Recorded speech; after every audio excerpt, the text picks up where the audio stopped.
Okay, so I'm going to read this book. So old. It's called Mike Mulligan and His Steam Shovel. It's so old, the spine is taped together. And I don't even know where this book came from, except for that my grandmother was a teacher really, really long time ago. And so she had a whole bunch of books, but I'm going to look at the copyright. The copyright of this book. This book was published in 1939. So that's even older than my parents, which is, yeah, this is a really old book. So Mike Mulligan and His Steam Shovel. And it's dedicated to Mike. See if I can show you the pictures here. It's kind of an inspirational story. Mike Mulligan had a steam shovel, a beautiful red steam shovel. Her name was Mary Ann. Mike Mulligan was very proud of Mary Ann. He always said that she could dig as much in a day as 100 men could dig in a week. But he had never been quite sure that this was true. There's Mary Ann and Mike Mulligan. Mike Mulligan and Mary Ann had been digging together for years and years. Mike Mulligan took such good care of Mary Ann, she never grew old. All the different things they dig together. It was Mike Mulligan and Mary Ann and some others who dug the great canals for the big boats to sail through.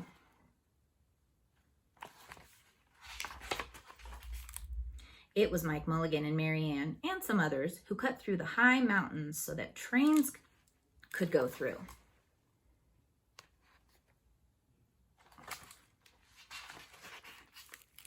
It was Mike Mulligan and Mary Ann and some others who lowered the hills and straightened the curves to make the long highways for automobiles.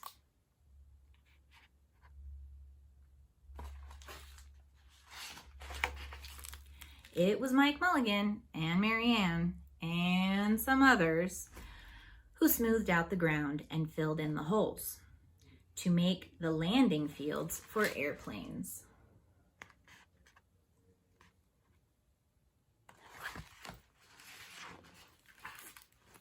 And it was Mike Mulligan and Mary Ann and some others who dug the deep holes for the cellars of the tall skyscrapers in the big cities. When people used to stop and watch them, Mike Mulligan and Mary Ann used to dig a little faster and a little better. The more people stopped, the faster and better they dug. Some days, they would even keep as many as 37 trucks busy taking away the dirt that they had dug.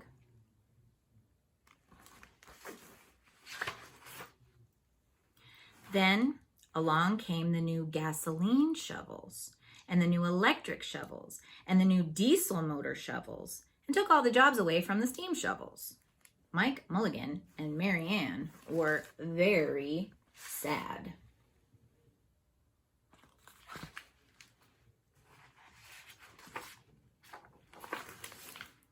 All the other steam shovels were being sold for junk or left out in old gravel pits to rust and fall apart.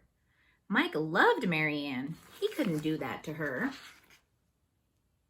Sad graveyard of steam shovels. He had taken such good care of her that she could still dig as much in a day as 100 men could dig in a week. At least he thought she could, but he wasn't quite sure. Everywhere they went, the new gas shovels and the new electric shovels and the new diesel motor shovels had all the jobs. No one wanted Mike Mulligan and Mary Ann anymore. Then one day, Mike read in a newspaper that the town of Popperville was going to build a new town hall. "We are going to dig the cellar for that town hall," said Mike to Mary Ann, and off they started. This was when newspapers were only on paper. There were no online newspapers. They left the canals and the railroads and the highways and the airports and the big cities where no one wanted them anymore and went away out in the country. They crawled along slowly up the hills and down the hills till they came to the little town of Popperville. a very cute town. People have little gardens.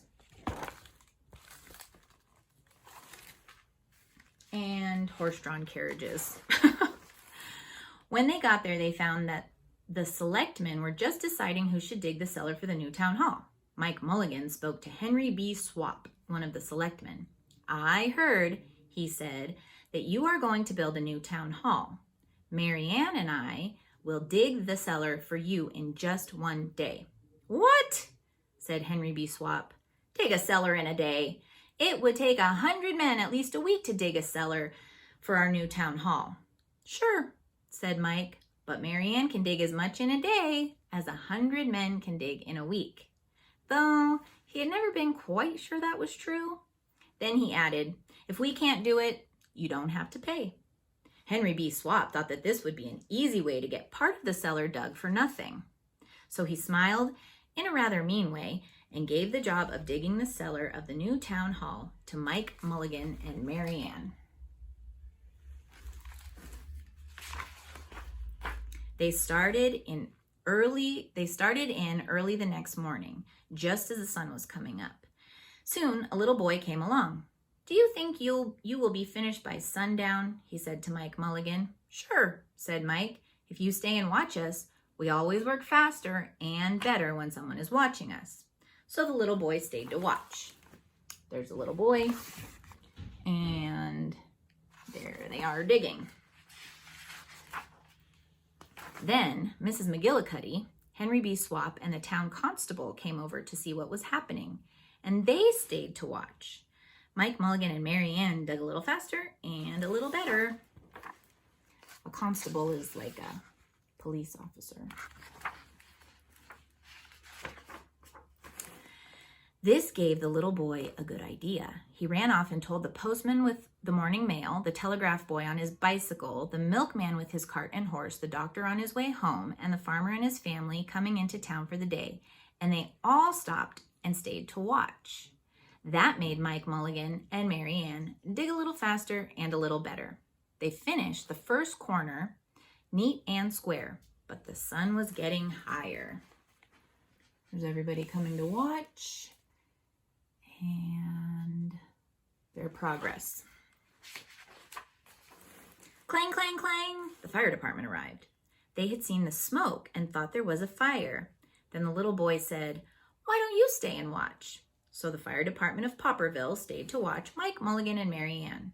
When they heard the fire engine, the children in the school across the street couldn't keep their eyes on their lessons.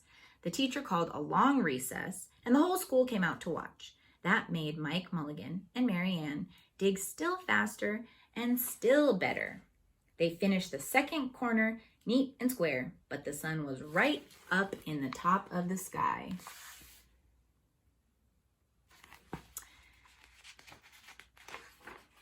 Now, the girl who answers the telephone called up the next towns of Bangerville and Bopperville and Kipperville and Copperville and told them what was happening in Popperville. All the people came over to see if Mike Mulligan and his steam shovel could dig the cellar in just one day. The more people came, the faster Mike Mulligan and Mary Ann dug. But they would have to hurry. They were only halfway through and the sun was beginning to go down. They finished the third corner neat and square. Everybody's rushing to watch.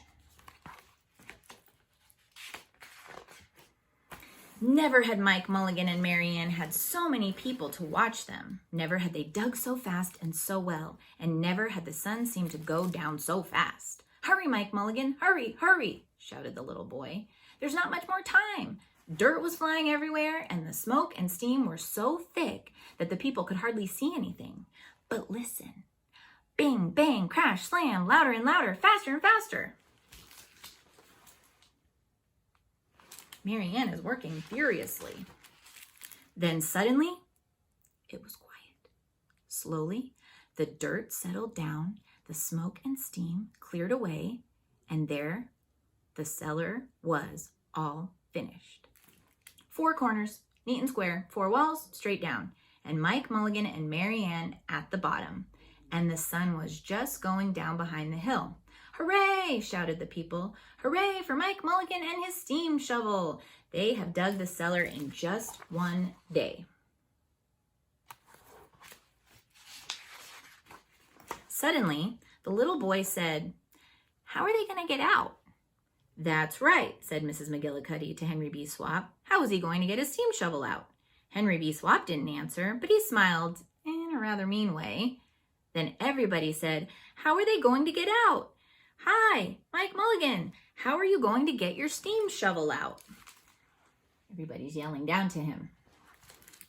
Mike Mulligan looked around at the 4 square walls and the 4 square corners, and he said, "We've dug so fast and we've dug so well that we've quite forgotten to leave a way out." Nothing like this had ever happened to Mike Mulligan and Mary Ann before, and they didn't know what to do. They're stuck at the bottom of the big hole they dug. Nothing like this had ever happened before in Popperville. Everybody started talking at once, and everybody had a different idea. And everybody thought that his idea was the best. They talked and they talked and they argued and they fought till they were all worn out, and still no one knew how to get Mike Mulligan and Mary Ann out of the cellar they had dug. Then Henry B. Swap said, "The job isn't finished because Mary Ann isn't out of the cellar. So Mike Mulligan won't get paid." And he smiled again in a rather mean way. Now, the little boy, who had been keeping very quiet, had another good idea. He said, "Why couldn't we leave Mary Ann in the cellar and build the new town hall above her? Let her be the furnace for the new town hall, and let Mike Mulligan be the janitor. Then you wouldn't have to buy a new furnace, and we could pay Mike Mulligan for digging the cellar in just one day."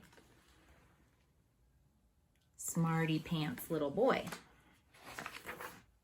"Why not?" said Henry B. Swap, and smiled in a way that was not quite so mean. "Why not?" said Mrs. McGillicuddy. "Why not?" said the town constable. "Why not?" said all the people. So they found a ladder and climbed down into the cellar to ask Mike Mulligan and Mary Ann.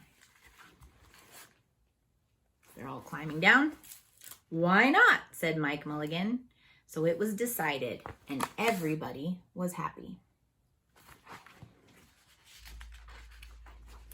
They built the new town hall right over Mike Mulligan and Mary Ann. It was finished before winter. Every day the little boy goes over to see Mike Mulligan and Mary Ann, and Mrs. McGillicuddy takes him nice hot apple pies. As for Henry B. Swap, he spends most of his time in the cellar of the new town hall listening to the stories that Mike Mulligan has to tell and smiling in a way that isn't mean at all.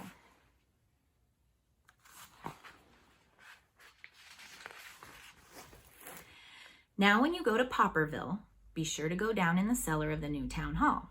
There they'll be, Mike Mulligan and Mary Ann, Mike in his rocking chair smoking his pipe, and Mary Ann beside him warming up the meetings in the new town hall. Pretty cool story, huh?